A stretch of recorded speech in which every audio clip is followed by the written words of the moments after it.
शिर्डीमध्ये रामनवमी उत्सव अगदी उत्साहात साजरा होतोय आणि भाविकांची मांदियाळी जी आहे ती सकाळपासून पाहायला मिळते। आपण बघू शकतो हे दर्शन रांगेतलं चित्र आहे आणि साईबाबांचा आशीर्वाद घेण्यासाठी त्यांचं दर्शन घेण्यासाठी अशा पद्धतीने भाविक जे आहेत ते गर्दी करताना आपल्याला पाहायला मिळतंय। शिर्डीमध्ये 3 दिवस रामनवमी उत्सव साजरा केला जातो आणि आज राम जन्माचा सोहळा देखील साजरा होतोय। त्याच अनुषंगाने हे सर्व साई भक्त जे आहेत ते शिर्डीमध्ये दाखल झालेले आहेत आणि साईबाबांचं दर्शन घेऊन या रामजन्म सोहळ्यात सहभागी होत आहेत। आज सायंकाळच्या दरम्यान साईबाबांची प्रतिमा आणि श्रीरामांची प्रतिमा जी आहे ती सुवर्णरथात ठेवून त्याची शिर्डीतील मुख्य मार्गावरून मिरवणूक देखील काढण्यात येणार आहे आणि लक्षवेधी ही मिरवणूक असते। यामध्ये वेगवेगळे पात्र साकारणारे विद्यार्थी देखील सहभाग घेतात।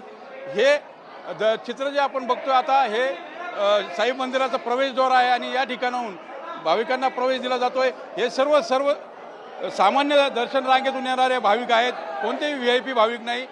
मात्र जो प्रसन्न चेहरा त्याच्या दर्शनासाठी जाताना आपल्याला पाहायला मिळतोय।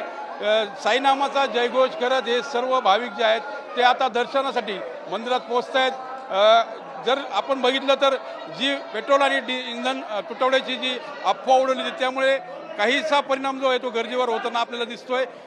रस्त्यावर देखील गर्दी कमी आहे, मात्र दर्शन रांगेमध्ये गर्दीचा सिलसिला जो आहे तो सुरू असल्याचं आपल्याला पाहायला मिळतंय। कॅमेरा पर्सन अमित सह मी मनोज गाडीकर, TV9 मराठी, शिर्डी।